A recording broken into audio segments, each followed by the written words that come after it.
Every night before bed, Simmons would press his ear to the floor and whisper, "Good night, Daddy. I miss you." And every night, he swore he heard a soft knock, like his father was whispering back through the wood. People said his dad ran off, that he abandoned the family. But Simmons never believed that. He remembered the bedtime stories, the piggyback rides, the way his father would say, "No matter what happens, I'll always be close." He just never imagined he'd be right under their feet. Please support us by subscribe, like, and share for more with activating the notification bell. Thank you. 8-year-old Simmons sat on the splintered wooden floor of the creaking house that had once been filled with laughter. Now it echoed silence. The once beautiful home in rural Louisiana was falling apart, paint curling on the walls like scorched leaves, dust dancing in the sunlight that barely filtered through the stained blinds, and a smell hanging thick in the air. It was musty, but more than that. It smelled like something hidden, something old, something wrong. Simmons didn't talk much these days.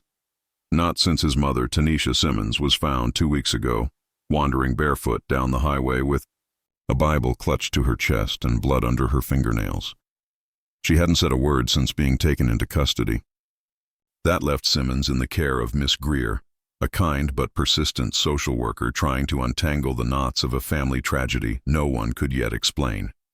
She tried everything: cartoons, snacks, art supplies, but Simmons wouldn't speak until today. He was sitting in the middle of the living room, tracing invisible patterns on the dusty floorboards when he suddenly said it, like it had been waiting to escape. "Daddy's not dead," Simmons whispered. Miss Greer blinked, startled. "I'm sorry, sweetheart." "What did you say?" He pointed straight down to the floor under him. "He's under there, under the floorboards." Miss Greer tried to remain calm, though her spine stiffened. "Did someone tell you that?" Simmons shook his head slowly. "He told me, at night. He knocks when Mama's not home." A silence followed that seemed to pull all the air out of the room. It was a child's imagination, right? But then Simmons added something that made the hair on her arms stand up. "Sometimes he sings, but only when the TV's off." Her eyes darted to the old television, unplugged, the cable chewed clean by rats. Miss Greer rose to her feet, heart pounding. She called her supervisor first, then the sheriff. Within an hour, flashing lights painted the front porch red and blue. A boy's innocent words had triggered a full-scale investigation. But no one was prepared for what the police would find beneath those old, creaking floorboards. Detective Leo Granger, a hardened veteran of the Jefferson Parish Police Department, stepped into the decaying Simmons home with a sigh. He'd seen it all: homicides, missing persons, domestic violence. But this was already starting to feel different. He didn't like it. He didn't like the way the floor felt soft beneath his boots or the strange stillness in the air. The house had been sealed for weeks, yet it smelled like something still lived in it. Something angry, something sad. He crouched beside Simmons, who had returned to his spot on the rug, hands in his lap. "Hi, buddy," Leo said gently. "I'm a police officer. You mind showing me where you heard the knocking?" Simmons stood up slowly and tiptoed 3 steps forward, pointing to a knot in the floorboards near the fireplace. "Right here. He says this spot hurts." Leo's stomach turned slightly. The sniffer dog, a German shepherd named Jasper, was already sniffing frantically in circles. When it reached the area Simmons pointed to, it began pawing violently and whining. "Get the tools," Leo said. "We're opening this up." 2 officers brought in crowbars and began prying the floorboards. Loose, nails squealed as wood split, and with each crack, a darker scent seeped into the room, something rancid, something human. Then came the gasp. Nestled beneath the floor was a mummified human body, curled tightly, face half decomposed, but still identifiable as DeMarcus Simmons, Simmons' missing father.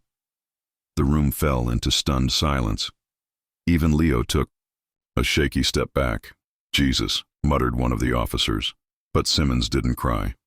He didn't even look surprised. "I told you," he whispered. "He didn't leave us." Forensics confirmed what no one wanted to believe. DeMarcus Simmons had been alive when he was buried. The medical report revealed signs of asphyxiation, bruising on the wrists, and most chilling of all, scratch marks beneath the floorboards as if he'd tried desperately to claw his way out. He lived for at least 36 hours before dying alone in the darkness below his own living room. The town reeled in horror. Simmons became the center of attention. Newscasters, therapists, investigators all wanted answers. How had he known? Had he really hurt his father? But Simmons wouldn't say much more. "I just knew," he told Detective Granger. "He didn't leave me." During the investigation, police searched deeper into the house and uncovered disturbing journal entries from Tanisha.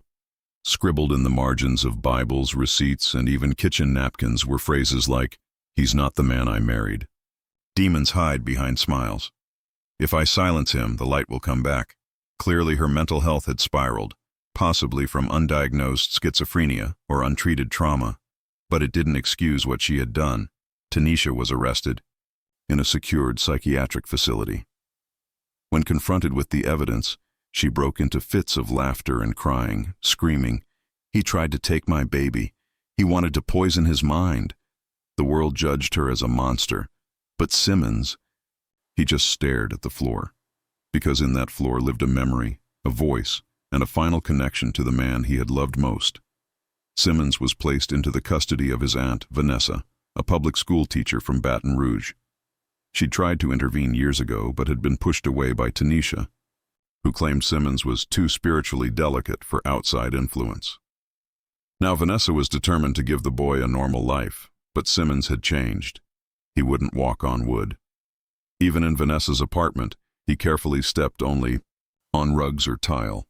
"It creaks like him," he explained. "I don't want to step on Daddy." One night, Vanessa found Simmons sitting by the heating vent, whispering to it.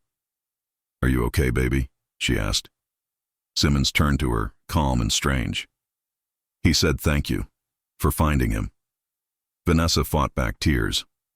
A few days later, the police reopened the Simmons house to finish their search. While pulling back more floorboards to test for mold and structural decay, they found a false compartment under the very spot where Simmons used to sleep. Inside, it was a shoebox. Inside the shoebox were letters. Each letter was written in DeMarcus's shaky handwriting, love notes, parenting advice, apologies, and warnings. The last one read, "If this reaches you, Simmons, know that I never wanted to leave. If Mama says otherwise, you have to speak up. The truth always rises, even when it's buried." When Vanessa read the letter aloud to him, Simmons didn't cry. He smiled because his daddy had spoken, and this time the whole world heard him,